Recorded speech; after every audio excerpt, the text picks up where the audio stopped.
Sudevaya.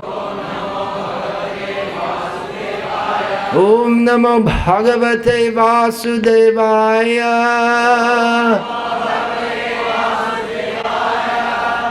Om Jnanatimirandhasya Jnananjana Shalakaya Chakshurunmilitam Yena Tasmai Shri Gurave Namaha. Nama Shrishtham Manamapi Shakti Putramatra Surupam Rupam Tasya Gajam Urupuring Maturin Goshtavatim Radha Kundam Girivaramaho Radhika Madhavasham Prapto Yasya Pratita Kripaya Shri Gurum Tam Natosmi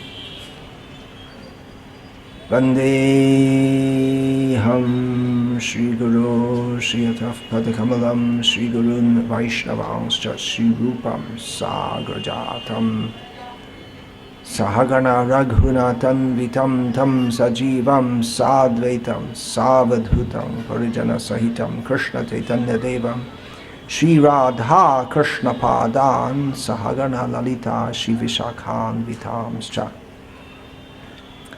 Please repeat. Nilachala Nivasaya Nityaya Paramatmane Balabhadra Subhadrabhyam Jagannathaya Te Namaha.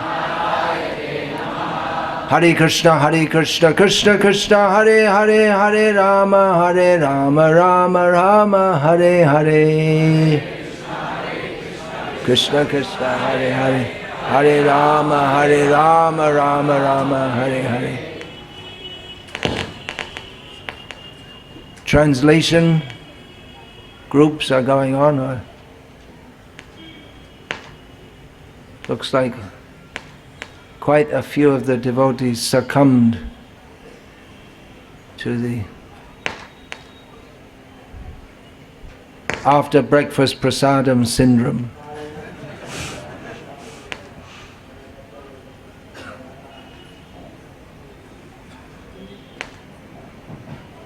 Causes unconsciousness. Right? It's a medical syndrome. Usually goes away by itself without medicine after a couple of hours, after which time it's time to take more prasadam. Looks like they took my advice to take prasadam up to the neck seriously. I wish I could take all the instructions seriously and not just that one.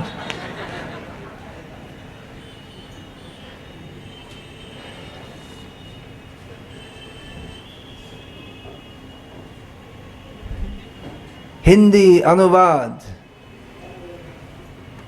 I saw a finger pointing. Us taraf.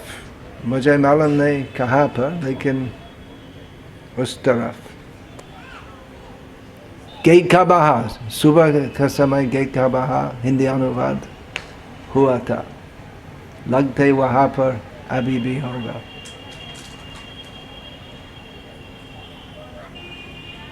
Telugu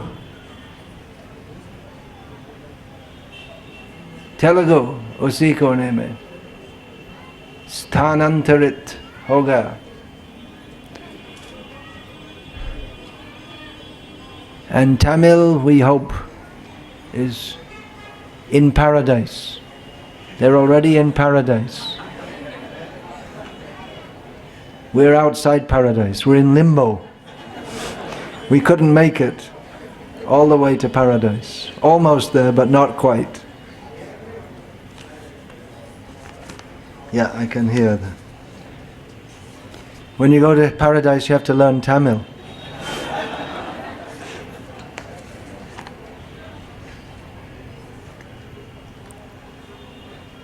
So, as I said a little earlier, this is Puri Dham is uniquely multicultural. multicultural and is monocultural also. There you go, that's Hinduism for you. Can't work it out at all. You don't even know the term multicultural because it's just so much part of Indian life that it's like you don't even think about it. But in the West it's something they're thinking about. All different cultures come together and they try and get on together. But in India they more or less just do it anyway. There's no big issue about whether you're a Tamil or a Marathi or whatever. Everyone just lives together. So there are various strands of Hinduism and everyone comes to Puri. Yesterday as I was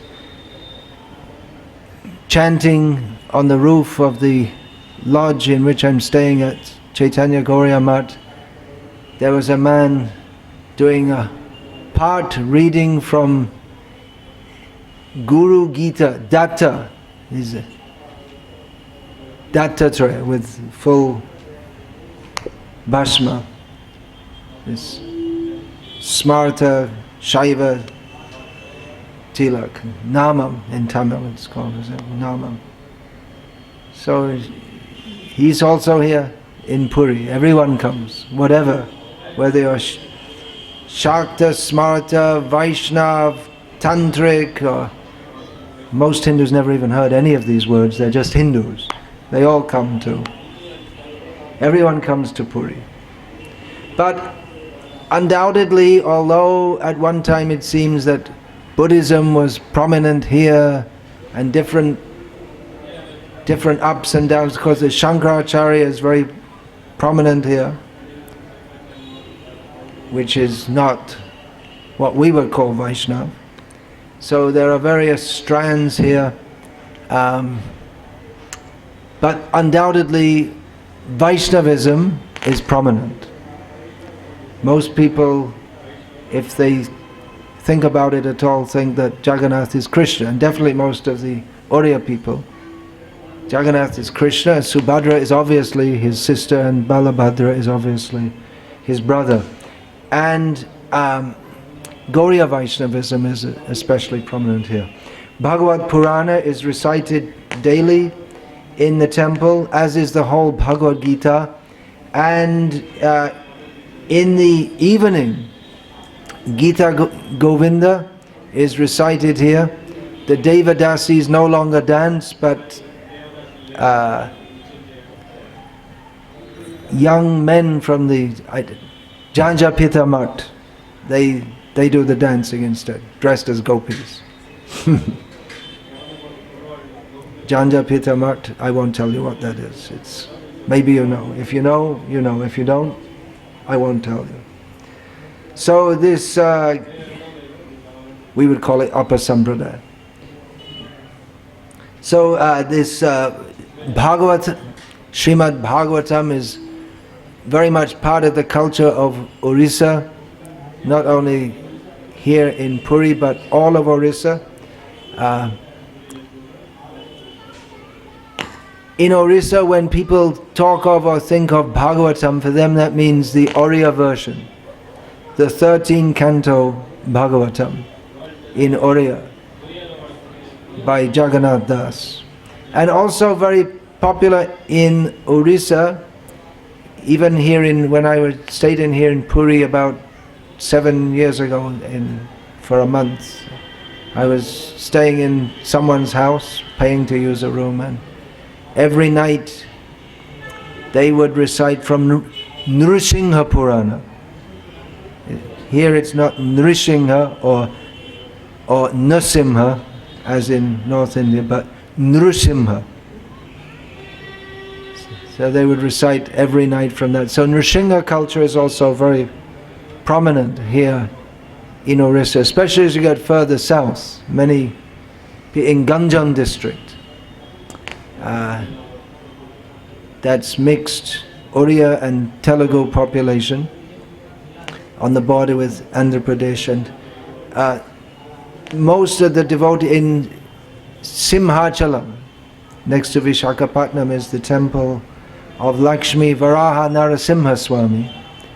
And especially on the day of Chandan Yatra, when the Chandan block covering Lakshmi Varaha Narasimha is broken, and then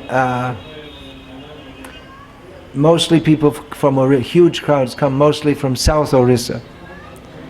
So Nrsimha Purana, but especially Bhagavad Purana, Krishna Lila and Gita Govinda is very much part of the culture. It's amazing how much that's all over India, Gita Govinda. In the way down in Kerala also, in Tamil Nadu it's at least used to be well known and recited. And no one until the 19th century, when the British came along and the Arya Samajis came along, ever thought that it was something vulgar. It's always been understood that Radha Krishna Lila it's completely transcendental. It's only these idiots who started to think that it's something material. Otherwise, throughout India, it was very much part of the culture.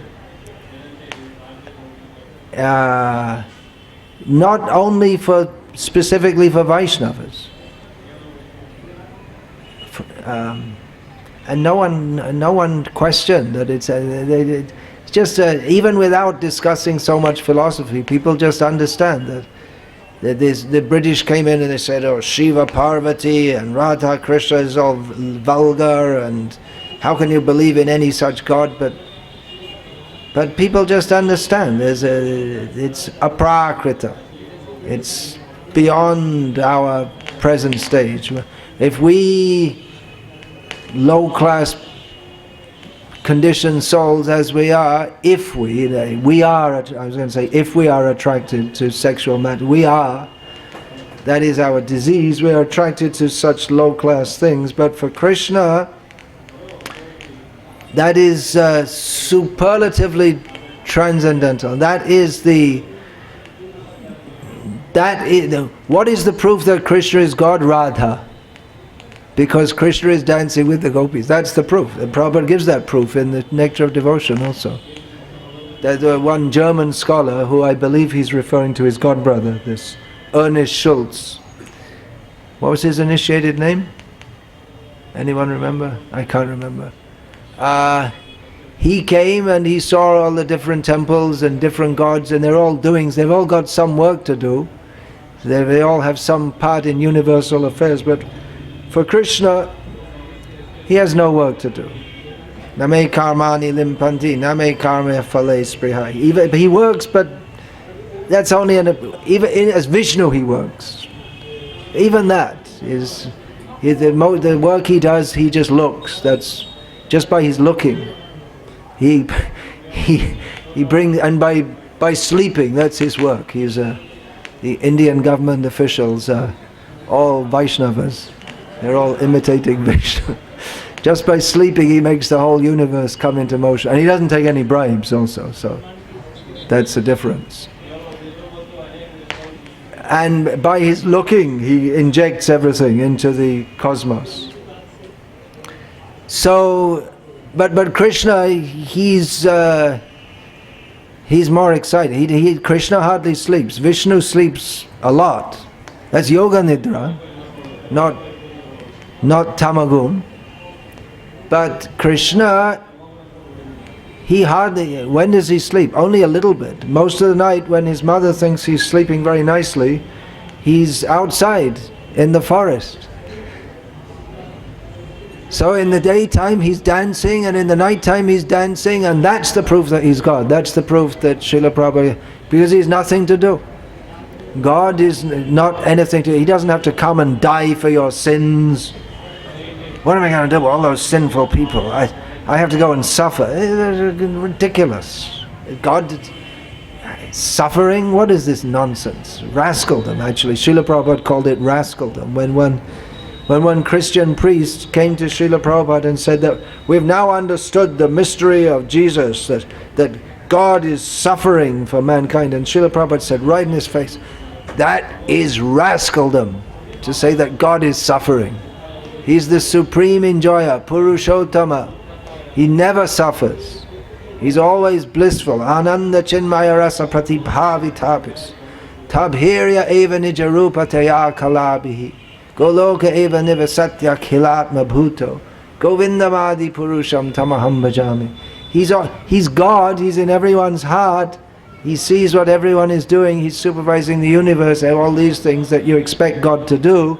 But apart from that, the real thing that he's doing is, that's his own internal matter, he's simply enjoying.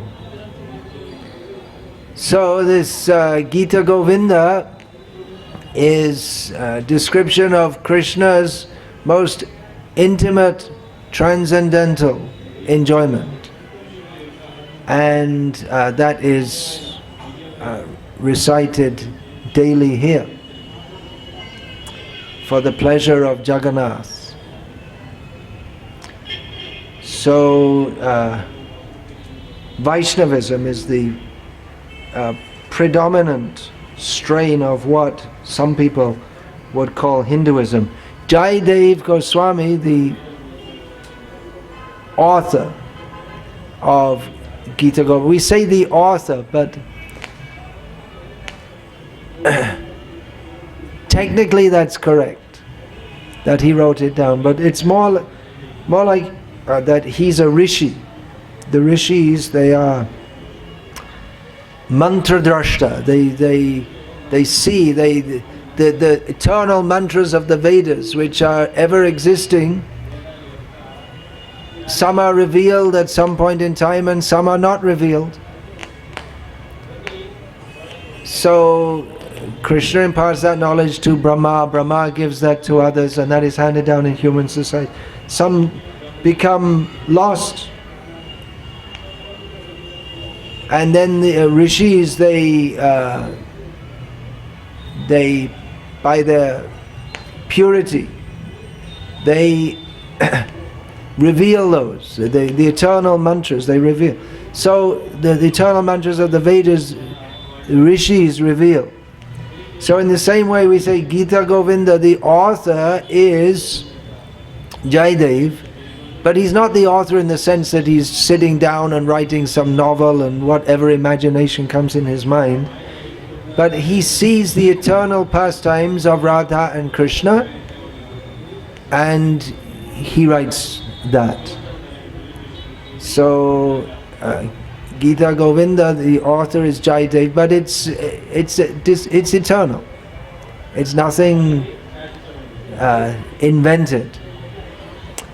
So there's a controversy over where is the birthplace of Jayadev Goswami, and at least according to modern scholars and especially Oriya scholars, but it seems to be fairly well settled. It was in what is it? Kendra Bilva Kendra, close to Puri. Although according to some, that's Micah, Bhaktivinoda Thakur says he was born in Bengal in Birbhum district. It seems certain that he'd spent some time in Navadvip and then later he came to Puri. So whether he's born, anyway, it doesn't matter that much where he was born. But this is more than other parts of India. Gita Govinda is still very much part of the culture of Orissa. And I haven't spent much time in Orissa for quite a few years, and everything all over the world is getting worse all the time. But it used to be that in the morning, from the pan stalls, the first thing in the morning they'd play. I heard here just now also at some little hotel or whatever, they'll play Vishnu. I heard that Vishnu Sahasranama was being played, And well, that was common. There would be songs of Jagannath by Shalabeg and Gita Govinda. These would be, it's very much part of the culture. One devotee from Orissa, who was that? I'm just trying to remember. I can't remember now. He told me that in his childhood, in every village in Orissa, there was a kirtan group, and Narottam songs were also very much part of the culture. Even though they're in Bengali, Oriya people can understand Bengali pretty well. It's very similar language, although the script is completely different, almost completely different, but the language is the same. Not the same, but very similar.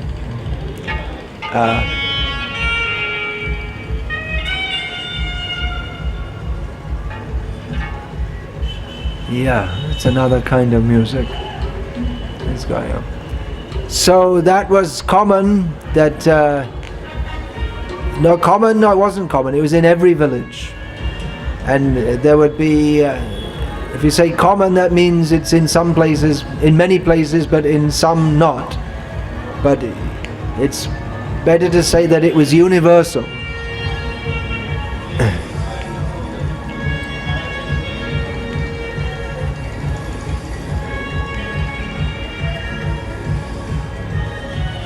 But that's gone now. With electricity comes TV. The kirtan is finished.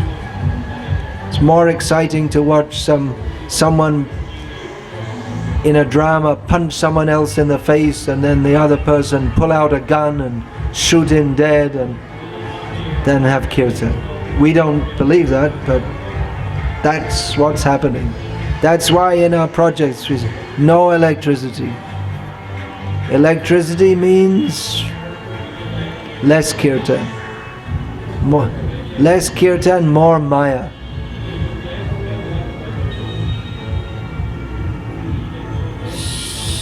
So yeah, that's central to the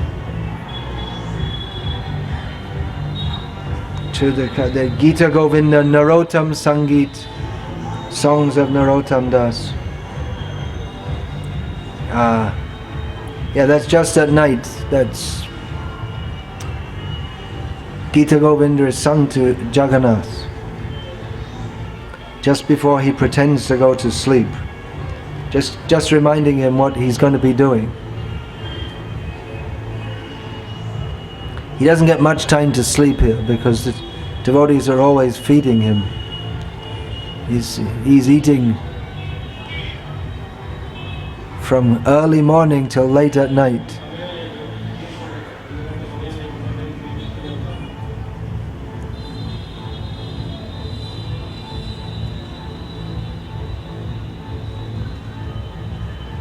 Oh yeah, that Gita Govinda, that chanting in the temple began when Jagannath ordered that. There was one Mali girl, means a gardener caste, growing flowers, and close to the temple she was singing Gita Govinda very nicely, and then Jagannath told his younger brother, the king of Orissa, bring that girl. I want her to come to the temple and sing for me. So from that time it's been going on. Oh, and I was saying in Kerala it's very much part of the tradition. That's with the dance. So not only in the temple, but this dance culture is, traditional dance culture is very famous, of course, in Kerala, and also here in Orissa, Odissi dance. So a major theme of that is Krishna Lila, of course. Beginning with the Dashavatara. The Gita Govinda begins with Dashavatara Stotra. Almost begin. There are a few verses at the beginning.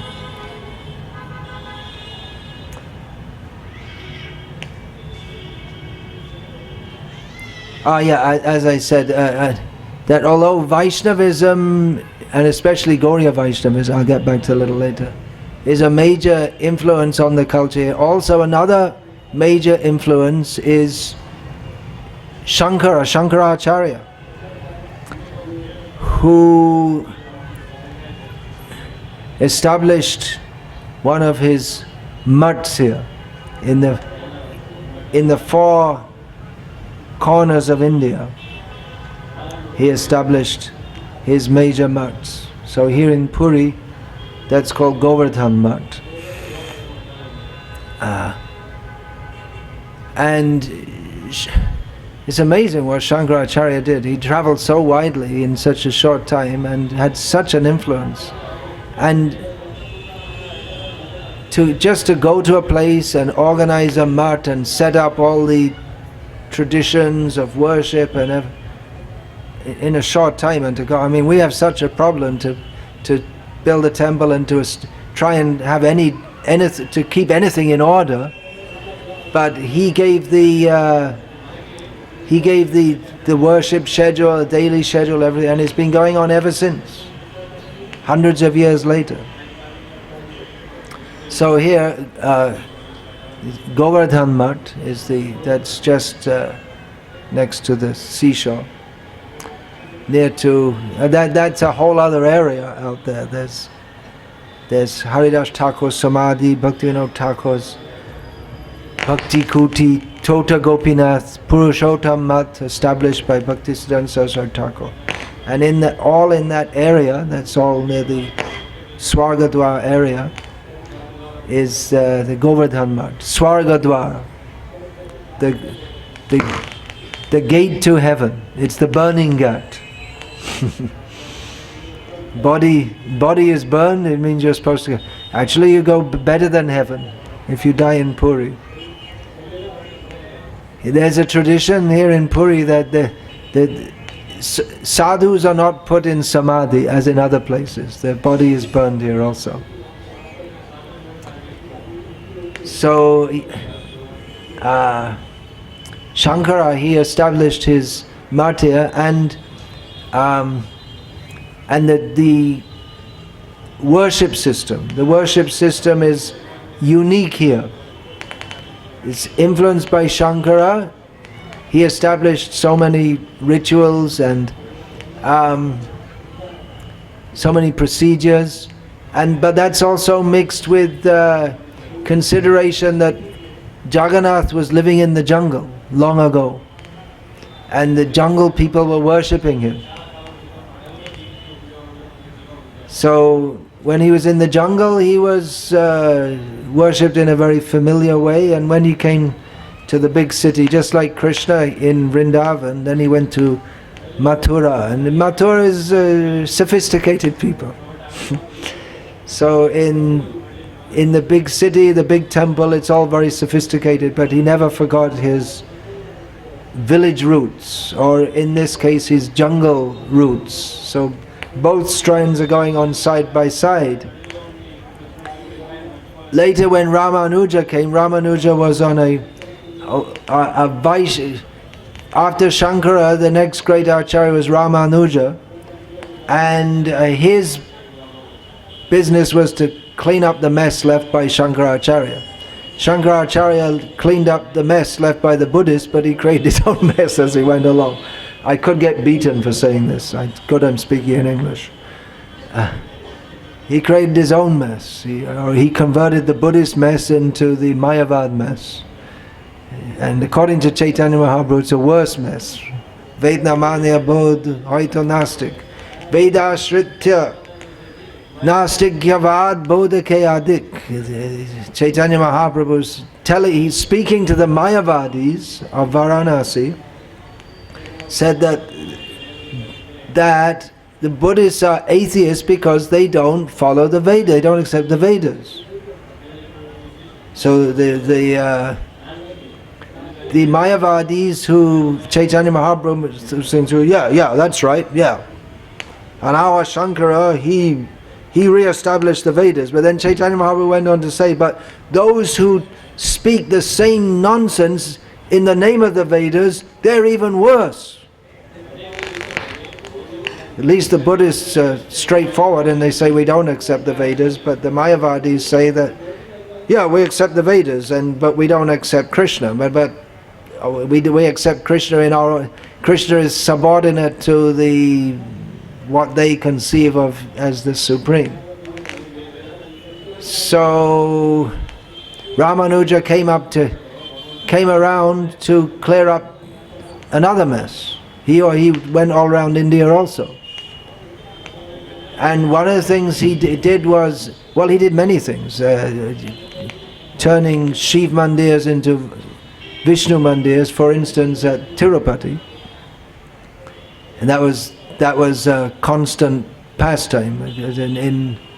In Tiruvannamalai, the Krishna mandir got taken over by Shiv mandir, so it's going backwards and forwards like this.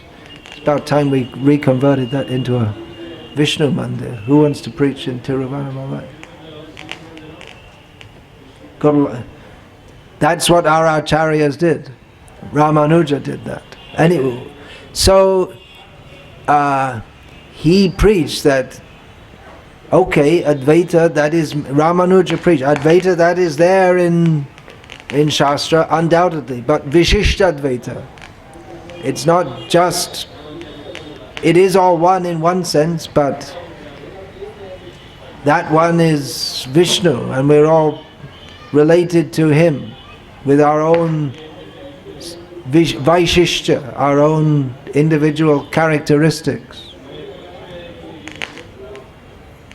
So Ramanuja, when he came to Puri, he wanted to change the system of worship here, which is unusual. The two systems of worship acceptable for Vishnu are Vedic and Pancharatric.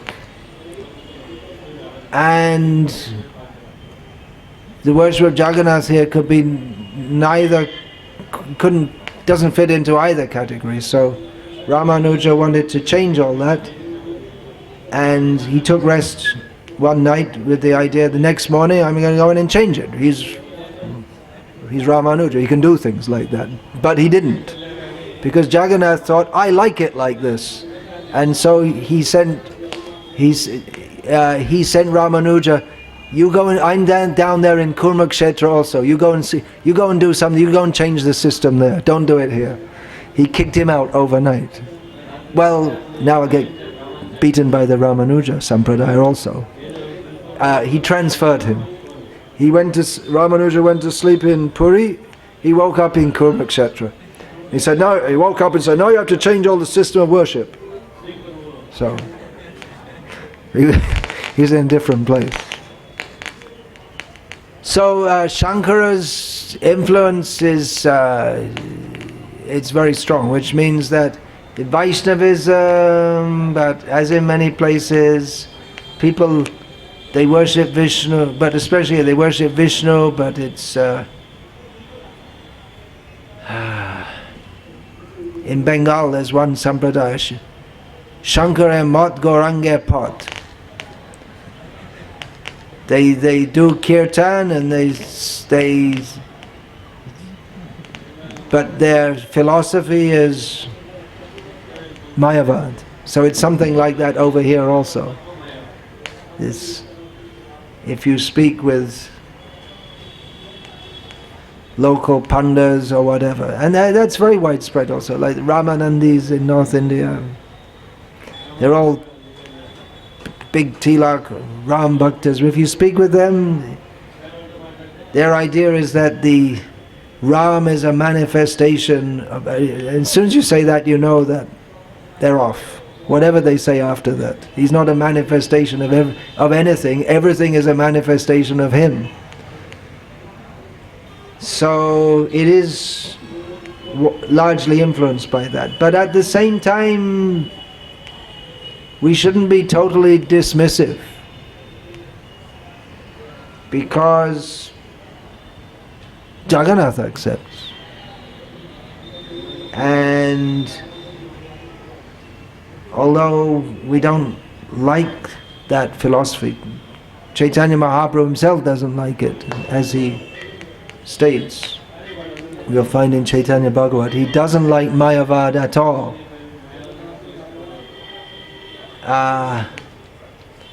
But at the same time, the Shankaracharyas have been instrumental in preserving the basic culture of Vedic culture over all these centuries. So Shankara has been very influential here. One way he's very influential, anyone can think of another way he's very, very important. Shankara's influence. Jagannath Ashtakam, he compiled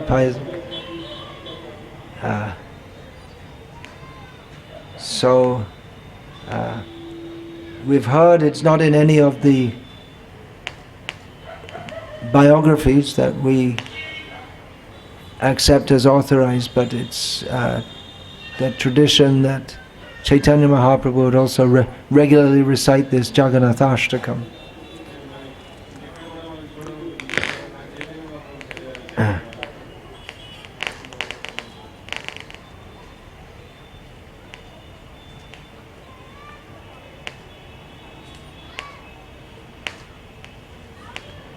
Yeah, the Vaishnav nowadays in Puri, the Vaishnav presence, the strong Vaishnav, clearly Vaishnav presence is that of the Gauriya Mats. So that's fairly recent. That's the influence of Srila Bhaktisiddhanta Saraswati Thakur. There are many Gauriya Mats here. This is, of course, the appearance place of Srila Bhaktisiddhanta Saraswati Thakur. And we can see his influence here by there's so many Gauriya Mats here. Almost all the Gauriya Mats, they'll have branches in different places, mostly in Bengal and in other places also, but they all like to have a mat here. Because of, well, various reasons for that. One major reason is because this is we could say the most important place of pastimes of Chaitanya Mahaprabhu, inasmuch as particularly here he demonstrated his transcendental madness. Anyway, I'll get back to that. So the Vaishnava, but previously, well, even now, all the Vaishnav Sampradayas have their mats here, but they're, unfortunately, as in much of India, these old Sampradayas, they're in a weakened state. So they're not so that I also wanted to say about Jagannath culture. It's also, it picks up things over course of time also, so that they can incorporate things also. Just like this, Jagannath himself ordered for the Gita Govinda to be chanted, and different mats, they have different services to perform, and providing tulsi, providing bhog, sometimes cooked items they have to offer. And it is, over the years, they under certain terms they'll allow, or different mats will be asked to do different services like this. There's like this Janjapita mat. It's a modern mat. It's how old? Not much more than 100 years old. So their members dance for Jagannath. That was introduced there. So the Vaishnav influence is it used to be stronger with all the Ramanuja, Ramanandi, Madhva mats. And another reason that all the Vaishnavas like to have their mats here, and the Gauriya mats like to have one reason, is because so many of their members, they visit from Bengal and from different places, so that's the service they perform. You'll see in many holy places that different sampradayas from different places, they have their own dharmshala for their own people. Otherwise, it's very difficult to find a place to stay, especially at Rath Yatra time. So that's a service for their own members like to have their own mutt here, so that they have a place to stay, and they can get prasadam according to their convenience. So I'm not saying it's you could say it's a material arrangement, but it's for the sake of serving the Lord. Arrangements have to be made also. Just like some of the devotees here are, some of the most active devotees at all these festivals, you'll never see them. How is it that they're the most active and you don't see them? They're in the kitchen, working hard, literally day and night. Or some of those who are not at the programs, they'll be running around here and there. During these festivals, Hare Krishna Prabhu, it doesn't sleep practically, because all night people will be arriving. He arranges their accommodation and this and that, and during the day there's innumerable things for him to do. So when we say that the different religious groups want to have their mutts here for their convenience so they can get prasad, it's not material. It's an arrangement so that they can come here and serve Jagannath, have his darshan and all this. For those who came late, Hindi anuvad ho raha hai us gate ka bahar, Telugu us kone mein Accra, and Tamil in the hotel. I won't even attempt to say one word of Tamil, because even to pronounce it is, for me, achintya.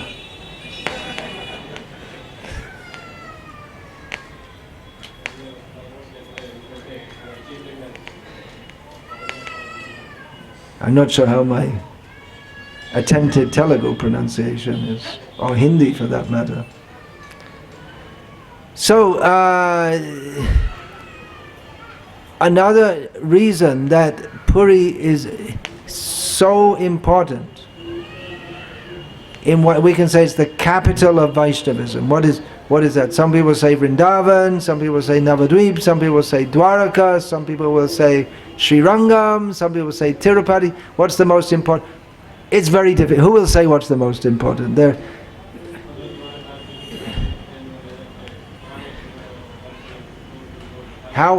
all the most important, because they're all infinite.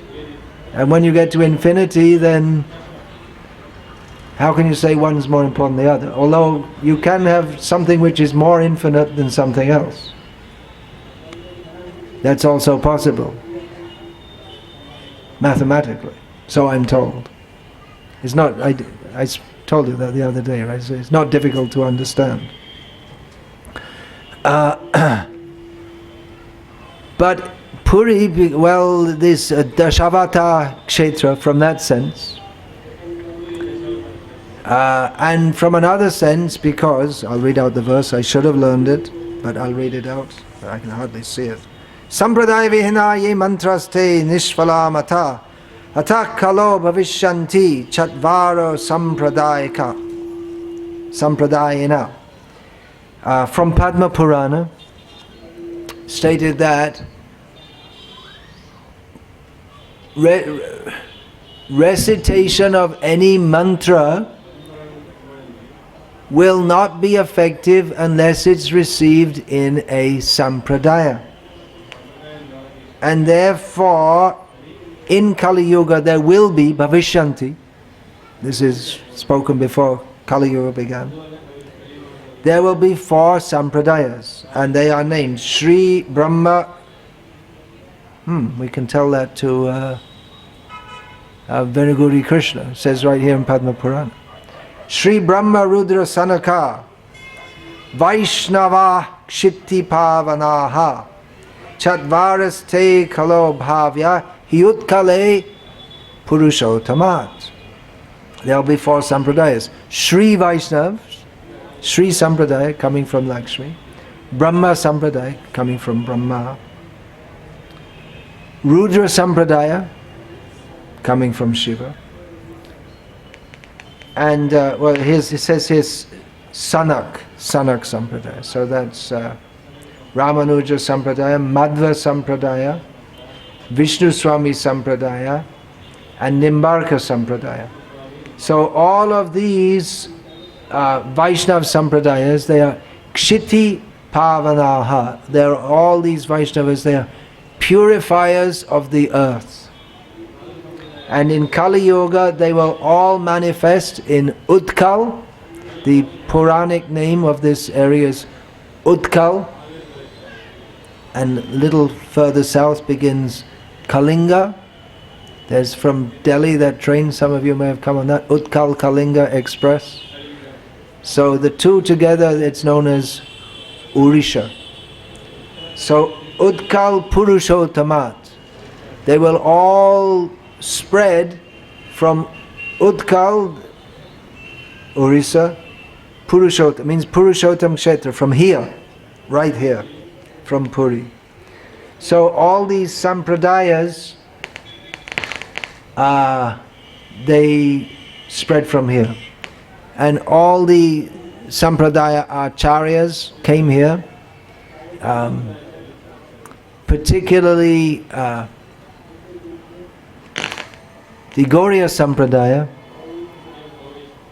is really spread from here. The Chaitanya Mahaprabhu's preaching began in Navadvip. Shuno Shuno Nityananda Shuno Haridas Shabatra Amaragya Karo Prakash Prati Ghari Ghari Giya Karo E Bhikha Bhaja Krishna Balo Krishna Karo Krishna Shikha. Chaitanya Mahaprabhu's preaching began in Navadvip when he told Nityananda and Haridas to go door to door and beg people to worship Krishna, chant the name of Krishna, and learn about Krishna. But it was hard work,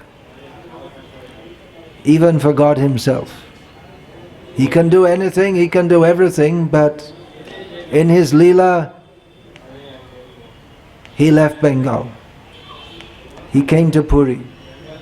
He sent Nityananda back to Bengal. He said, I can't preach there, you go and do it. So Nityananda, he is the one who all preachers have to pray to, because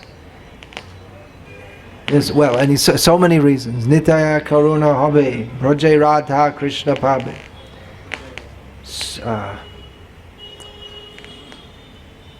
So Nityananda, he was sent to Bengal from Puri, and from Puri Chaitanya Mahaprabhu sent out he himself went preaching all over South India. When that's specifically a preaching tour. When he went from Puri, Chaitanya Mahaprabhu, he went to Bengal for the purpose of, again, for seeing his mothers. One mother, the Ganga, he was born on the bank of the Ganga. Another mother, Shati Mata. That was the ostensible reason for him going, although he had something to do with Rupa and Sanatan there also, who he kidnapped them and sent them out from their life of luxury and sent them into the life of Vaishnavism. Then when he went to Vrindavan, that was Tirtha Yatra, although he did some preaching, especially on the way back to the Mayavadi sannyasis. But his tour of South India, that was a preaching, specifically for preaching. Although it was, the pretext was to search for his brother who had taken sannyas prior to him, But the actual reason was to spread Krishna consciousness all over South India. So Chaitanya Mahaprabhu personally preached all over South India, from going out from Puri, and he sent devotees from here out to preach also. And he preached all over the universe, because all the demigods, rishis, gandharvas, charanas, siddhas, they would all come here and join his Sankirtan. And then the Sankirtan goes all over the universe, as described by Bhaktivinoda Thakur. That Chaitanya Mahaprabhu's Sankirtan is spread all over the universe. So from here, Chaitanya Mahaprabhu spread the Sankirtan movement. So for Gauriya Vaishnavas, actually for all Vaishnavas of all Sampradayas, Puri is special because of Jagannath, obviously, but because of the link with their Sampradaya also. But particularly for Gauriyas, because Chaitanya Mahaprabhu he was based here for 24 years, in which the first 6, he, making Puri his base, he went here and there. Choi Botchareha Gaman Agaman Kabhu Dakin Kabhu Bangat Kabhu Vrindavan. Yeah, he spent 6 years coming and going from Puri to South India, Bengal and Vrindavan. These are the different places he visited in these 6 years. But it's particularly during his time of staying in Puri that he relished the ecstasy of Srimati Radhika, for which purpose he came to this world, and that is recorded especially in Sri Chaitanya Charitamrita partially. Just some little drops. Krishnadas Kaviraj Goswami says, I'm just describing some little drops. That even one moment of Chaitanya Mahaprabhu's pastimes, even in millions of years, even Ananta Shesh, with unlimited mouths, with unlimited time, cannot even describe one moment of Chaitanya Mahaprabhu's pastime. So that's for that reason, because that is the main reason Chaitanya Mahaprabhu came for his own reason, was to relish the ecstasy of Srimati Radhika. But from our perspective, to give that, to reveal that. So by doing this, he gave us the opportunity also to enter into that. So Puri Dham is particularly for Chaitanya Mahaprabhu's followers, the place where he exhibited these pastimes, and how much time was there to discuss so many things. Now, places of Chaitanya Mahaprabhu's pastimes, of course, the Puri Mandir itself, here in Puri, Jagannath Mandir, he would daily enter. He would daily visit the temple, except during the period when Jagannath gets sick. He is very hot and he's brought outside and given a bath, but then it gets too cold for him, so he becomes sick, and then he doesn't give darshan anymore. So at this time, Chaitanya Mahaprabhu, unable to bear the separation from Jagannath, he goes to Alvanath, and he worships Jagannath there as Alvarnath. So that's a place. Otherwise, daily Chaitanya Mahaprabhu was taking darshan in the temple. His place of residence in the house of Kashi Mishra, the Gambhira, that is there. Just close to there, just a little bit opposite, is the house of Sarvabhauma Bhattacharya, where Chaitanya Mahaprabhu first stayed when he came to Puri, and where he spoke to Sarvabhauma and converted him from being a dry logician into being a juicy Vaishnava, Rasamai. So that he exhibited his six-armed form to Sarvabhauma. So these are all important places of Chaitanya Mahaprabhu's pastimes. Haridas Thakur's Samadhi on the beach, that is an important place. Chaitanya Mahaprabhu gave Samadhi to Haridas Thakur. The sea itself, Chaitanya Mahaprabhu, is a great holy place, and even more so because Chaitanya Mahaprabhu bathed there daily. And just in from the sea is the Chatak Parvat. You can't see that much now, the sand dunes. Now it's all covered with buildings. But the sand dunes, Chaitanya Mahaprabhu, he would, in his ecstasy, he would see the ocean as Yamuna and the sand dunes as Govardhan. And just there, a little bit up from Haridas's Samadhi, is Tota Gopinath temple, where the Tota means the seashore. So Gopinath deity there was served by Gadadhar Pandit.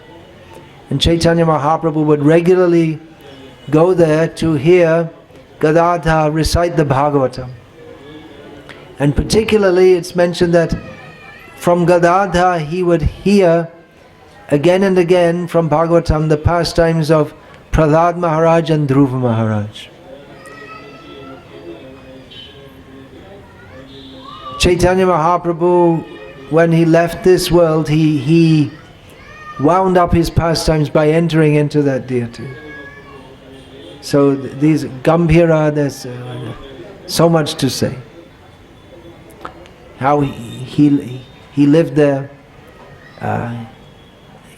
At night he would meet with Rai Ramananda and Swarup Damodar, and they would discuss Krishna's pastimes. Also, the Indradyumna Sarovara, Narendra Sarovara, Chaitanya Mahaprabhu would take these two. Sarovara means large man-made pond, almost like a lake. So Chaitanya Mahaprabhu would sometimes take his devotees there and swim, play water sports. They'd bathe in the Sarvabhauma house also, of course, is where Chaitanya Mahaprabhu, there are so many pastimes. He would take prasad there, so many things. So this is Chaitanya Mahaprabhu's place of pastimes. Of course, Navadvip is also a major place of pastimes, but many of those pastime places, then in the course of time, the Ganga changed course and those pastime places were washed away. Some have been re-revealed, but here in Puri, we know exactly the spot, and the worship has been going on in those places since Chaitanya Mahaprabhu was personally here.